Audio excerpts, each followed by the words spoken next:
So, oh God, I tried doing this last night. I had a few drinks today. I'm taking it easy. It's weird. And it deals with demonic possession, which is a theme I totally love. And I think it's like, there's so much you can do with that theme. Because demons are everywhere.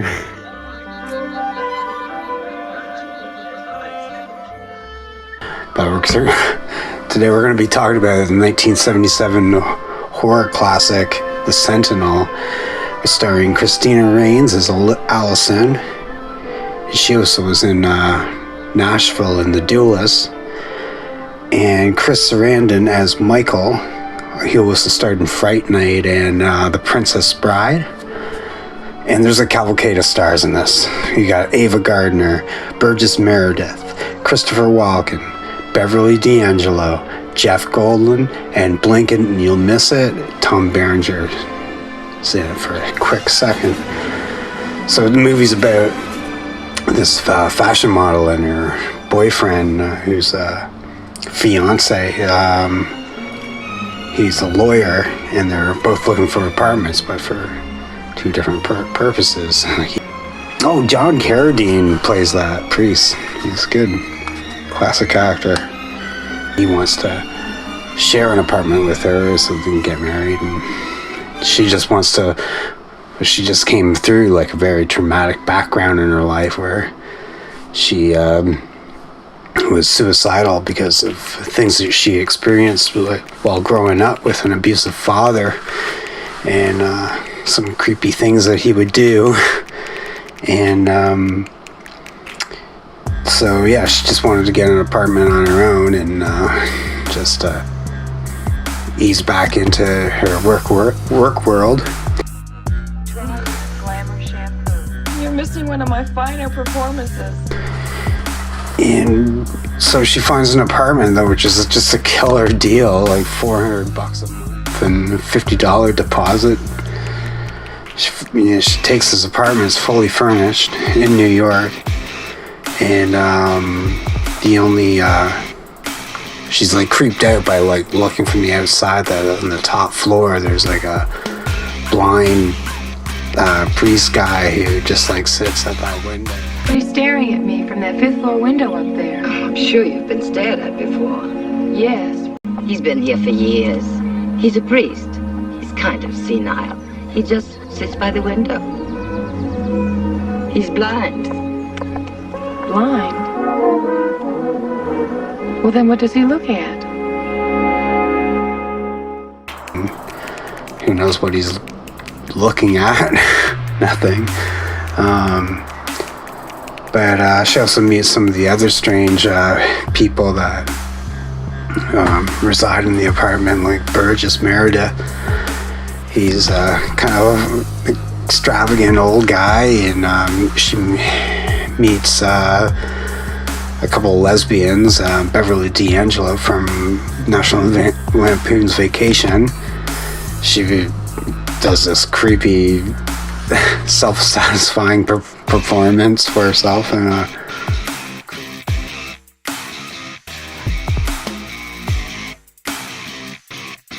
like Allison doesn't even leave the scene after she experiences this like creepy thing.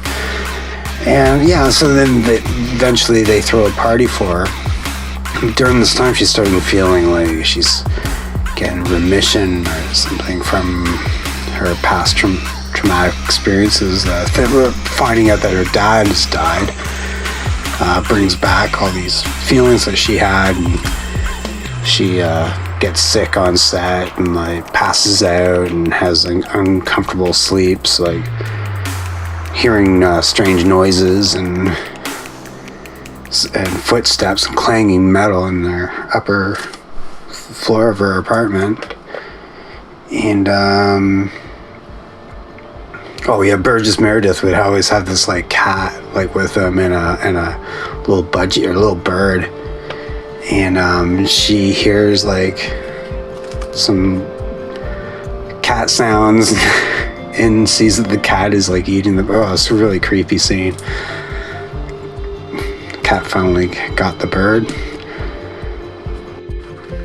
Oh, this movie also began, I forgot to mention that this movie starts off in Italy, where a bunch of priests are doing some like praying and stuff, and one priest like, oh, I sense danger, which sets up what's gonna, all the religious undertones and all the crazy stuff that happens, because this apartment is a gateway to hell.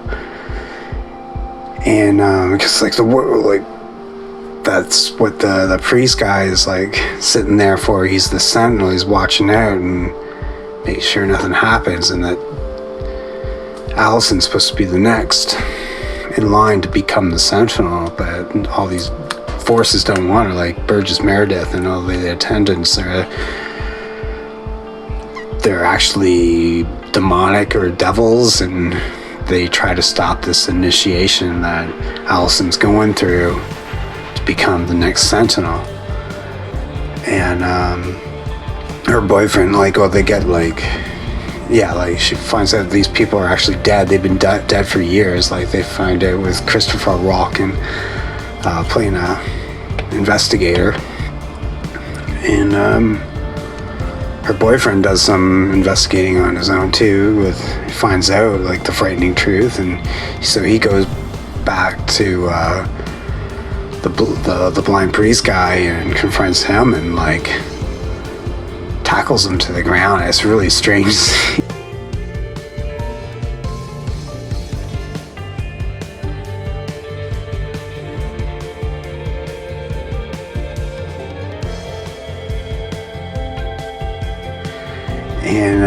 And after that, all hell like literally breaks out. Like, I think they actually like hired real like people that have physical deformities to play this like the last final act. Like, it's eerie.